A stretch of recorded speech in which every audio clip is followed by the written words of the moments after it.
பங்காளிகளா எல்லாத்துக்கும் பார்த்துக்க மாட்டேங்களா கூட எடுத்து கூட தனித்தனியாக விலைக்கு கொடுத்துருக்க மாட்டேங்களா இப்போதான் முறையில நம்ம தரமாக செட் ஆகுது மாட்டேங்களா பார்த்துங்க 3 ரகம் தான் மேலே உள்ள முதல் ரகம் கீழே உள்ள 2வது ரகம் நடுவில் தான் அது வந்து பொடி ரகம் மாடலா அவங்க சைஸ் பார்த்தா தெரியும் அது பெரிய சைஸ் இது வந்து பொடி சைஸு சூப்பராக சலிக்குது மாடலா இதுலேருந்து ஃபேன் காற்று மூலியமாக அதில் இருக்க டஸ்ட்டு பூரா துண்டாக தனியாக எடுத்துறேன் அதில் நம்ம முதல்ல கையில் போட்டு தேய்ச்சி அதுக்கு ஃபேன் காற்று விடுவோம் மாடலா இப்போ பார்த்தீங்கன்னா சலிக்கிறப்பே ஃபேன் காற்று விட்டுறது நீட்டாக அது அவங்களுக்கு தெளிவாக எடுத்து கொடுத்துருமாங்களா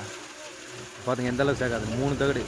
இதில் நம்மளுக்கு பெரிய சைஸ் இதை விட பொடி சைஸ் எல்லாமே இருக்கும் மாலையிலா நம்ம ட்ராய்ட் அட்டாச்மெண்ட் தான் ட்ராய்ட் வந்து ஐடி ரேஸில் ஒரு நாள் போதும் மாலையிலா ரொம்ப ரேஸ் வைக்கணும்ல அதை தேவையில்லை ஐடி ரேஸில் ஒரு நாள் போதும் பார்த்துங்க அப்படியே கொட்டை டக்குன்னு சலிஞ்சிக்கே இருக்கும் மாலையிலா சலிக்கு அப்படியே சாக்கில் பிடிச்சது அப்படியே தச்சிக்கிறா மாலையிலா பார்த்துங்க இப்போ பார்க்கவே இது வரைக்கும் நாங்களே செல்ல தான் பார்த்துருக்கேன் ஆனால் நம்ம யூஸ் பண்ணி பார்க்குறேன் இதில் பார்த்தீங்கன்னா கூட அறுக்கிறதுக்கு மிஷின் இருக்கா அடுத்த வீடியோவில் போகிற